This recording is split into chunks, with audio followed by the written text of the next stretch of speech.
Good afternoon, everybody. Good day.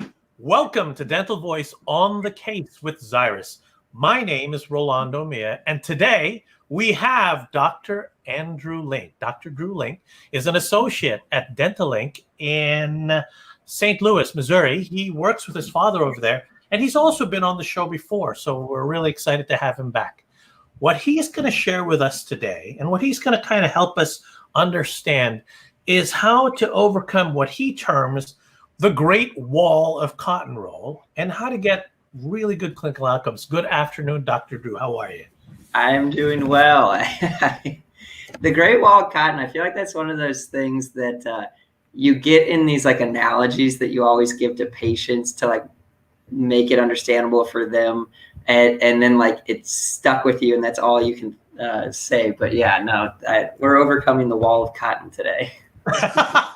Well, I'm really excited to hear about the case that you're going to share with us, things that you're running into, and then kind of how you overcome them. So let's get into this. I'm excited. You ready? Yeah. So this is just bread and butter class 2. Do it every single day of the week. And really, I used to hate class 2s just because and I guess this is where I got the Great Wall of Cotton. When you're going to restore it, that's the most crucial point in keeping things dry and isolated, or else your whole procedure's to funk. And that's where, switching it out with an Isolite is so easy. But, just to start out,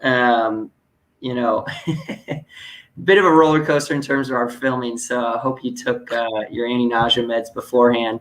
But this is just a DO on number 20. We were also prepping a DO on 29. We just infiltrate for our lower premolars with Septicane, so we don't have to block, which is nice. And then what I was using earlier, I really like using Caries Finder. I go back and forth in terms of using it all the time and then never using it, but it just puts my OCD mind at ease knowing that we've got all the caries out. And then going back and watching yourself on a video, it really makes you like think, oh man, did I really have to check my prep that much, or did I really have to smooth this edge or do that? But regardless, I like the end result. But I guess there's a healthy dose of OCD in all dentists. But the nice thing about this so far is that, I haven't had to stop at all. So it's great just to be able to breeze through a procedure. As much as I love giving patients breaks, I think the best thing a patient appreciates is just getting the procedure done as quickly as possible. So now this is really where I'd say having something like an Optrogate or an Isolite, or we used to use an older school thing called a Dentivac. It was either called Dentivac or Demivac. It's just, you can have the world's best prep, but if you're not dry from here on out, you might as well have not done the procedure because it's going to come debonded or get recurrent decay under the margins, and you'll be back in 6 months' time redoing the procedure at your cost. So this just gives me a lot of peace of mind, because what it used to be was our four-handed double hand where we'd have 2 or 3 cotton rolls shoved underneath the patient's tongue. Then I'd either have a dry angle or a cotton roll out on the buccal or the cheek. And then if it was a longer procedure, my dental assistant would be complaining that her forearms were seizing up by the end of the procedure because she's cramping. And then at the end of the day, it's like you've had cotton rolls for lunch. So this is nice that we just keep this in. And that's not to say I don't use cotton rolls every day, of the week as well. It's just that, this makes life a lot easier. So that right there was a tooth dryer. Rather than drying the prep with air water syringe that always has a little air or a little moisture in the air, we used that tooth dryer.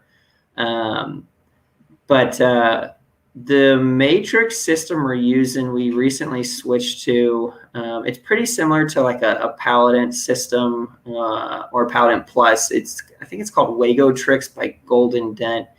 And we've always done fine with our class 2s, but I wasn't the happiest with the shape of the contacts. Things were always sealed, but they might have a little bit of an overhang or more of a point contact. And now this new system, I like it because it was more steps than what we were previously using, but it's less steps and less pieces than what I've seen in some other class 2 matrix systems. And it's ironically made me look forward to doing class 2s because I know I'm going to get a great result every time, which is not something I would have said like a year ago.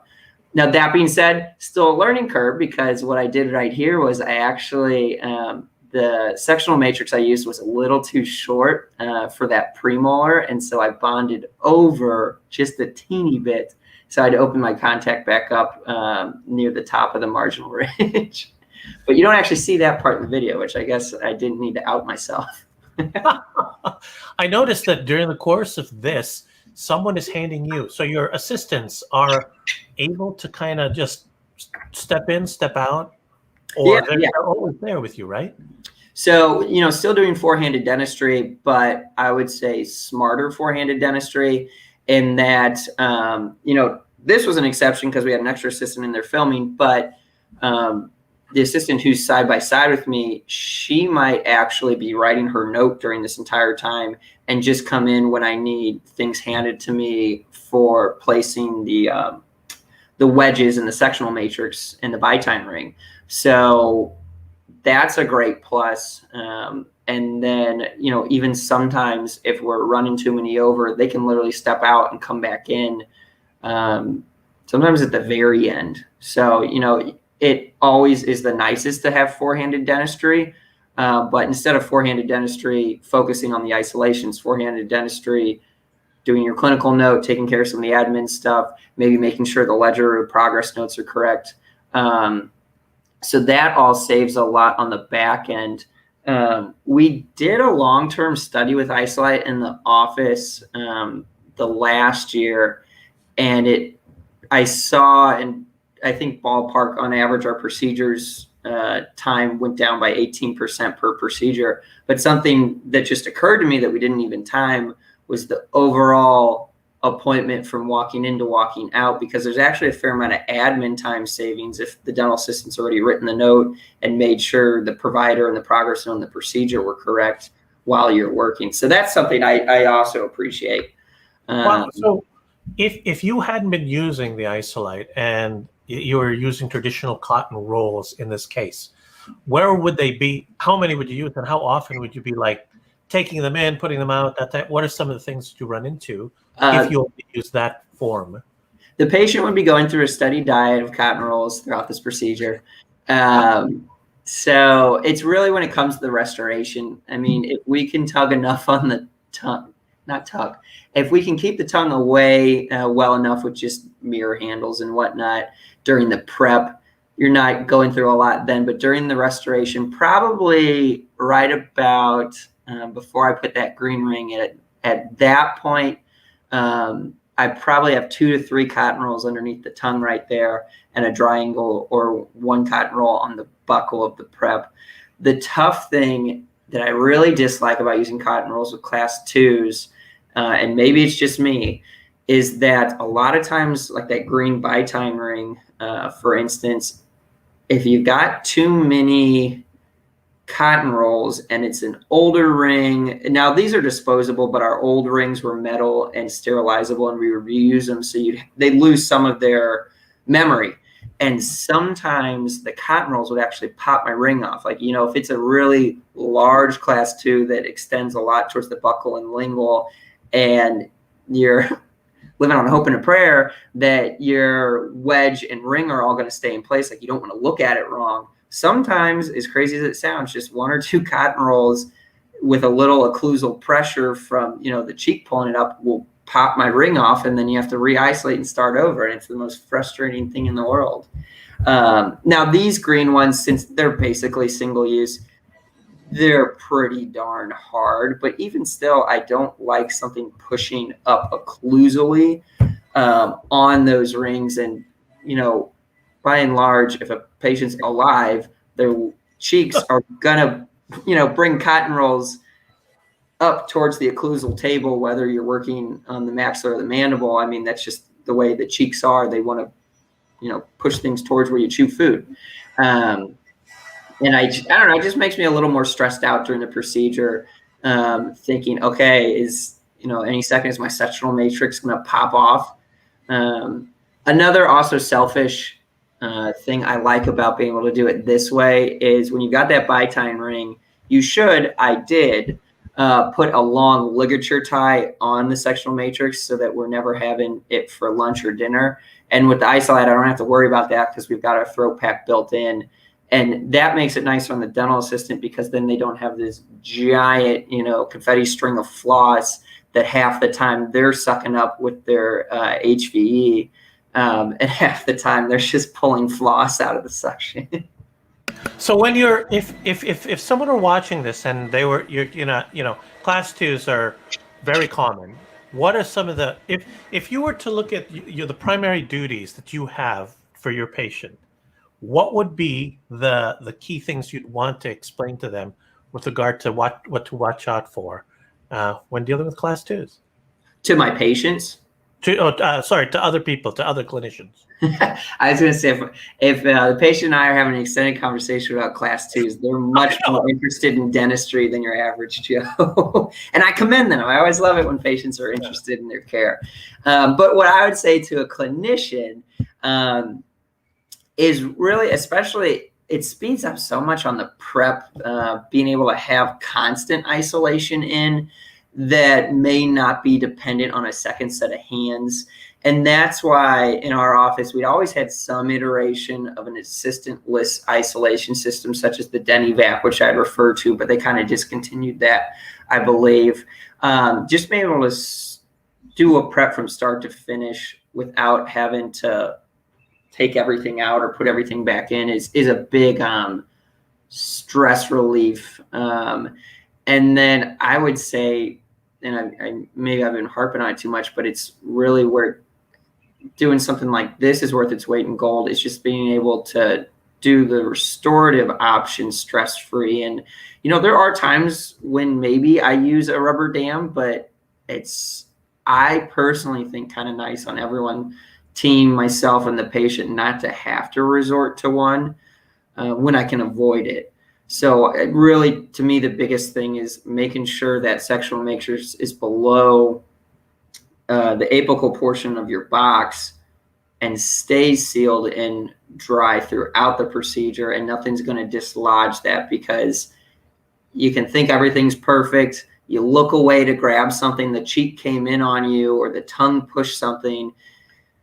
Sometimes you don't always look back in the box before you start filling it. And if that matrix got pushed or the ring got pushed, well, now maybe something got dislodged and you're shooting composite down underneath the apical component of the matrix, and it's never as much fun to find that out after you've taken everything out and you're flossing.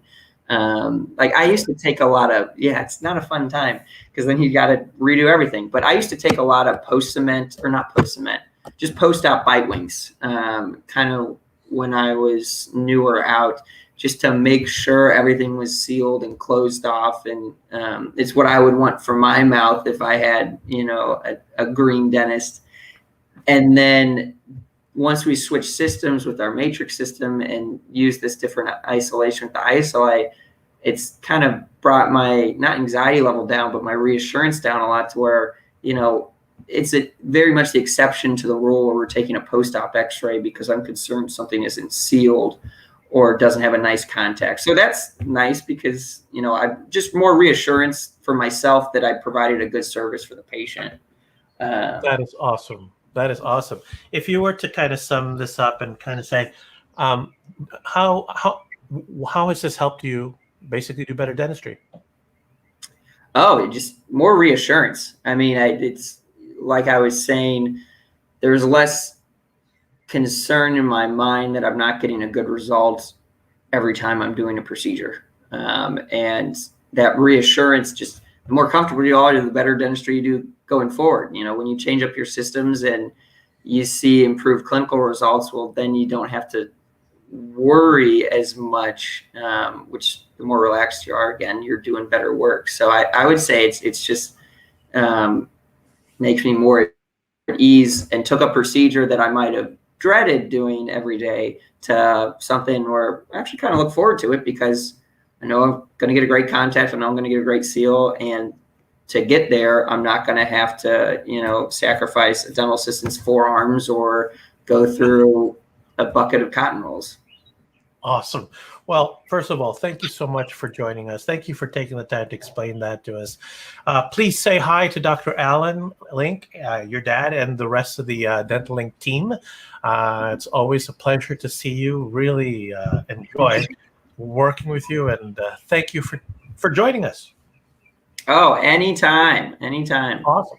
Hey, folks, if you like the content of this, please share it. If you have any questions about this, please let us know. Look up Dental Link in St. Louis, Missouri, if you ever happen to be in and around that area. We look forward to bringing you this kind of information. If you have questions for us, let us know. Have a great rest of your week. Have a great rest of the weekend. And thank you for joining us, Dr. Andrew Link. Take care, Ro. All right. See you. Bye.